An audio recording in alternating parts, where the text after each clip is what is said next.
എനിക്കും എൻ്റെ മക്കൾക്കും ഗുരുവായൂരപ്പനിലൂടെ ആ പൊന്നുണ്ണിക്കണ്ണനിലൂടെ ഉണ്ടായ അനുഭവം പറഞ്ഞു തീർക്കാൻ കഴിയുന്നതല്ല. അത്രയും അനുഭവങ്ങളിലൂടെയാണ് ഞങ്ങളുടെ ജീവിതം തന്നെ മുമ്പോട്ട് പോകുന്നത്.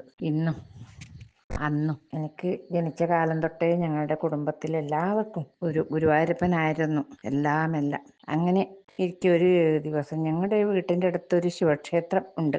ആ ശിവക്ഷേത്രത്തിൽ ഉപദേവനായിട്ട് എൻ്റെ പൊന്നുണ്ണിക്കണ്ണനും ഉണ്ട്. അപ്പോൾ അവിടെ ആ ക്ഷേത്രത്തിൽ സപ്താഹം നടക്കുന്ന സമയത്ത് 4-ാമത്തെ ദിവസം, അതായത് അവതാരം പ്രഭാഷണവും പാരായണമൊക്കെ നടക്കുന്ന ദിവസം ആ ഉണ്ണിക്കണ്ണന് മുഴുക്കാപ്പ് ചാർത്തുന്ന ഒരു പതിവുണ്ടായിരുന്നു അക്കാലത്തൊക്കെ. പിന്നീട് അതൊന്നും വേണ്ടാന്ന് വെച്ചു വരും. അപ്പോൾ ഞാൻ എൻ്റെ ഒരു കൂട്ടുകാരിയും കൂടി മുമ്പിൽ വന്ന് ആ തിരുമുമ്പിൽ വന്ന് മുഴുക്കാപ്പ് ചാർത്തി കണ്ണനൊന്ന് മനം നിറയെ കാണാൻ വേണ്ടി മുമ്പിൽ വന്ന് നിൽക്കുന്ന സമയത്ത് ആ ഉണ്ണി എൻ്റെ മനസ്സിലേക്ക് കുറച്ച് വരികൾ എടുത്ത് വെച്ച് തന്നു.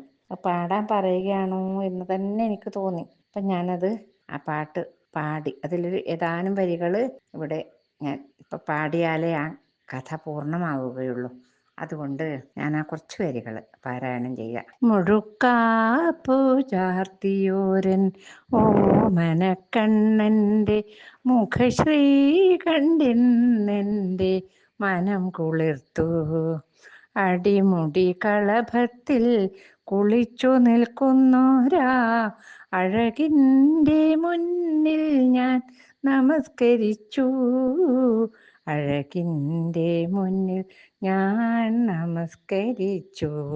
നളിനദളായത് നേത്രങ്ങൾ രണ്ടിലും ഒരു സ്നേഹസാഗരം അലയടിച്ചു.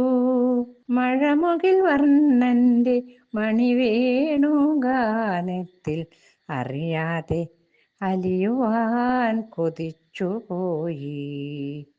ഇതാണ് അതിലേതാനും വരികൾ. ഈ അവസാനത്തെ വരി ഞാൻ പാടിയ സമയത്ത് അതിനകത്ത് നിന്നൊരു ശബ്ദം. അപ്പോൾ കൂട്ടുകാരി ചോദിച്ചു, അതെന്താ കേൾക്കുന്നത്? അപ്പം ഞാൻ പറഞ്ഞു, എന്തോ അത് ചില്ലറ പൈസ ഇങ്ങനെ ഒരു പിന്നെ ഊട്ടുപാത്രത്തിൽ തളികയിലൊക്കെ വീഴുമ്പോൾ ഉണ്ടാവുന്നതുപോലെ ശബ്ദം തോന്നി എനിക്ക്. അങ്ങനെ വല്ലതും ആയിരിക്കില്ലേ? അപ്പം അവർ പറഞ്ഞു, ഇവിടെ ഊട്ടുപാത്രം ഇവിടെ, ചില്ലറ പൈസ ഇവിടെ, ഒന്നുമില്ലല്ലോ, നമ്മൾ കാണുന്നില്ലല്ലോ എന്ന് പറഞ്ഞു. വീണ്ടും ഒന്നുകൂടി ആ വരികൾ പാടാൻ പറഞ്ഞു. പാടി അതേ സ്ഥലത്തെത്തുമ്പോൾ വീണ്ടും കേട്ടു ചലം ചലം ചലം ചലം എന്നുള്ളൊരു ഒച്ചയായിരുന്നു. ഇവിടെ എൻ്റെ ഉണ്ണിക്കണ്ണൻ ഓടക്കോലൂറുന്ന കണ്ണനല്ല, അത് പ്രത്യേകം എടുത്ത് പറയേണ്ട കാര്യമാണ്. അപ്പോൾ ആശ്ചര്യം ആയി, എനിക്കുമായി അവർക്കുമായി. അപ്പോൾ അവർ പറഞ്ഞു, ഒന്നുകൂടി പാടുക എന്ന് പറഞ്ഞു. ഞാൻ പറഞ്ഞു, ഇല്ല, ഇനി ഞാൻ പാടൂല. കാരണം അത് എൻ്റെ ഉണ്ണിക്ക് ഓടക്കോല് കയ്യിലില്ലാതെ കൊണ്ട് കേൾപ്പിച്ച ശബ്ദമാണെങ്കിലേ അതുകൊണ്ട് തന്നെ ഞാൻ വളരെയധികം തൃപ്തയാണ്. ഇനി ഭഗവാനെ പരീക്ഷിക്കാൻ ഞാനില്ല, എന്നെ പരീക്ഷിക്കാനല്ലേ ഭഗവാനല്ലേ എന്നെ പരീക്ഷിക്കേണ്ടതെന്നും പറഞ്ഞു ഞാൻ. അത് അവിടെ നിന്ന് പിന്നെ ഞങ്ങളിങ്ങോട്ട് അവിടെ മാറുകയും ചെയ്തു. ആ ഒരു അനുഭവം എന്ന് വെച്ചാൽ വല്ലാത്തൊരനുഭവമായിരുന്നു. എനിക്കത് ഇപ്പോഴും അവിടെ മുമ്പിൽ പോയി നിൽക്കുമ്പം ആ ഒരു ശബ്ദം, ആ ഒരു എന്താ പറയുക, ഒരനുഭൂതി എനിക്ക് ഇപ്പോഴും ഉണ്ടാവുന്നുണ്ട്.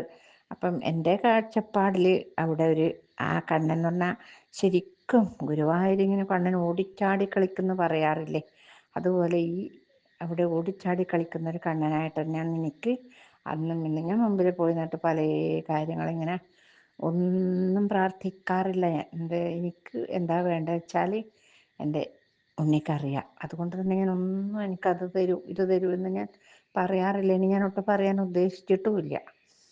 നമുക്ക് ഓരോരാൾക്കായാലും എന്താ വേണ്ടതെന്ന് ആ ഉണ്ണിക്കറിയും. അത് ആ ഉണ്ണി തരുകയും ചെയ്യും. ദുഃഖമായാലും സുഖമായാലും സന്തോഷമായാലും സന്താപമായാലും. അങ്ങനെ ഒരു വല്ലാത്തൊരനുഭവമാണത്. ഇനിയും ഒരുപാട് ഒരുപാട് ഒരുപാട് അനുഭവങ്ങളുണ്ട്. അത് നമുക്ക് പലപ്പോഴായിട്ട് ആ ഭഗവാൻ ആ ഉണ്ണിക്കണ്ണൻ തോന്നിക്കുന്നത് പോലെ പറയാം.